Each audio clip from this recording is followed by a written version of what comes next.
Coach John Gruden announced yesterday that the defense, dealing with a variety of injuries, also won't be with several key players, including starters Jonathan Abram, Clelin Ferrell, and Nick Morrow tonight. Despite all of that, Gruden saying that the morale for this team is still very high with the playoffs in sight. They're not going in the tank. Interim defensive coordinator Rod Marinelli will make his Raiders debut in that role tonight, and he says he doesn't care who's in or not. He enjoys rallying his guys to play hard and fast, no matter the circumstances. Of course, they'll be facing a Chargers offense led by rookie quarterback Justin Herbert, and his weapons might be shorthanded as well, with stars Keenan Allen, Mike Williams, and Austin Eckler all questionable to play as well. Omar, I'm excited about this one. A little AFC West battle under the bright lights. Taking a look at the playoff picture now in the AFC. The Raiders on the outside looking in. They need a win tonight. Can they rally to stay in the hunt for a wild card spot? 3 games left on the schedule. Kyle, which AFC team in this playoff picture we're looking at is sort of most intriguing to you? Which one do you gravitate towards most? Tense moments in the Brandt household this morning as we huddled around our television set watching CBS 2 New York, watching the scroll of school districts on the bottom of the screen, just hoping, praying we would see ours, and we did. It was bedlam. My children are not in the hunt for a snow day. They are already outside, and it's 7 a.m. Eastern in the dark. It is a hell of a day at the Brandt household, but will it be a hell of a day in the dark? It is a hell of a day at the Brandt household, but will it be a hell of a day tonight? Let me ask you a question. What if I were to tell you a team beat the New Orleans Saints by double digits, beat the Chiefs in Arrowhead, and you know that Browns team that was scoring 40-plus points going up and down the field the other night? This team held that Browns team to 6 points, and yet this team is probably not going to make the playoffs. You'd say, who the hell is that? Well, they kick off tonight. It's the Las Vegas Raiders, and I'm going to try to keep it positive. Give me some good Raiders. I've been very negative all week. I've been just slapping them around and pissed off them. This is the Las Vegas Raiders you're going to see tonight on the precipice of the offseason.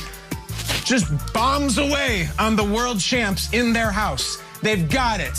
They've got speed. They've got talent. They've got Aguilar. And then if you think they're just a flashy Raiders team, watch them D up Baker and the Browns and the running game. They have all of this in them. You could play this for the next hour, what they did to the Browns that day in weather conditions in Cleveland.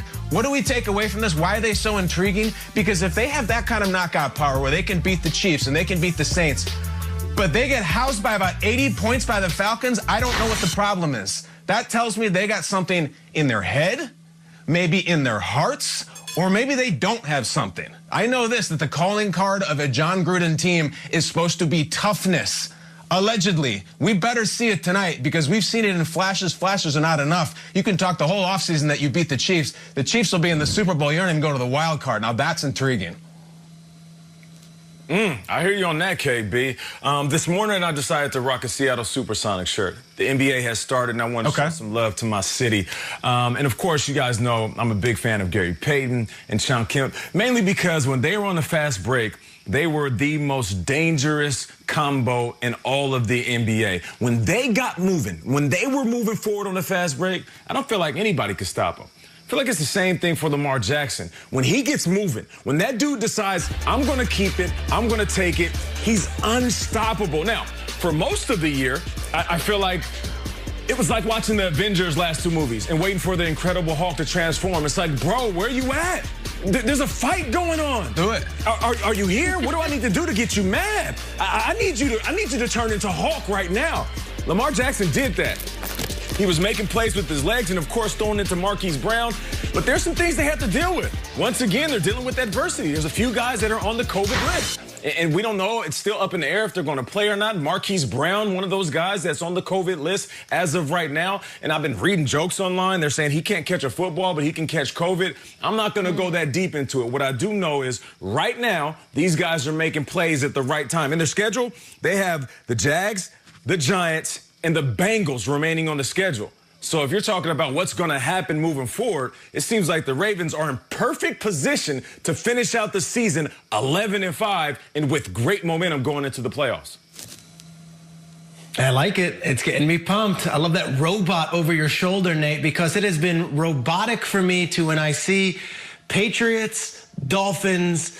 Patriots are going to be the favorites. Patriots are going to take care of business. It has been 20 years ingrained in my memory. In fact, 33 of the last 34 times the Patriots and Dolphins have played, the Patriots have been the favorites. The Dolphins have been the underdogs. Do you know who's favored this weekend between Patriots and Dolphins?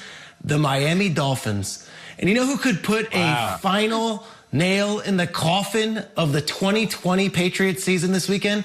The Miami Dolphins. The playoffs, they're going to have to take care of themselves. There's going to be things that happen with the Ravens and the Raiders and the Browns and the Titans.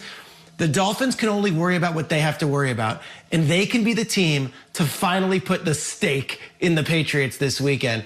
I know that the Patriots are coming in like a wounded boxer and it's, someone on their last round and they're punch drunk. The knockout punch has to come this weekend. And I'm doing it righty. It's got to come lefty. It's got to come from Tua. This could be it, and it cannot just be for this year.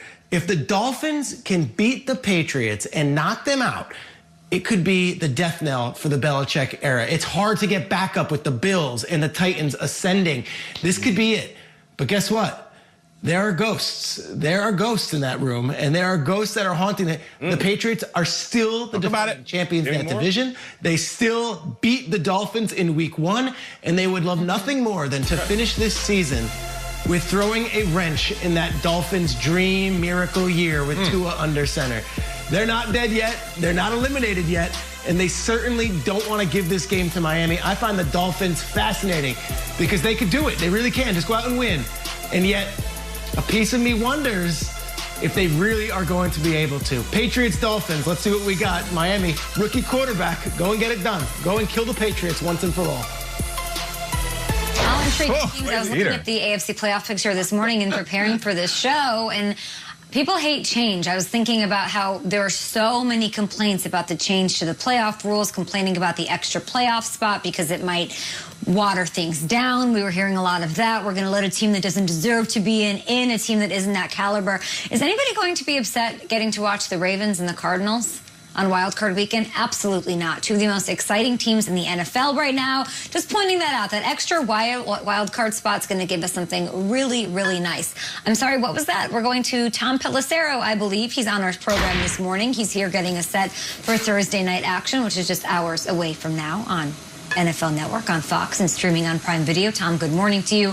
Chargers, Raiders, AFC West battle. What are some injuries on the LA side? I was also thinking about how much I wish Derwin James was out there tonight.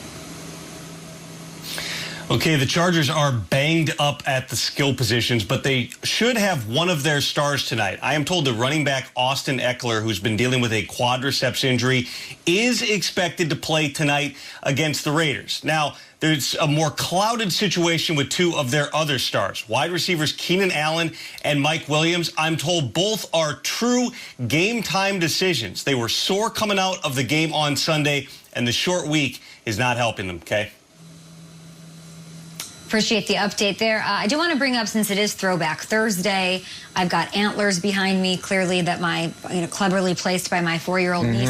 I wanted to bring back a photo since it is the holiday times. I saw it on Twitter. I don't know much about the background. This is The Tonight Show congratulating you as a contest winner, you and your beautiful wife, Sarah, your pup. What is this? Can you explain it? Look at your face. Every now and then, you're going on a hunt for something for an ugly sweater party, and you just happen across two sweater vests that were made by someone for some reason. You need them. My wife, Sarah, comes up with the idea for the Christmas card every year, tries to do something funny. That was the perfect match of the turtlenecks, the sweaters, and the fact that we could actually get our dog to smile.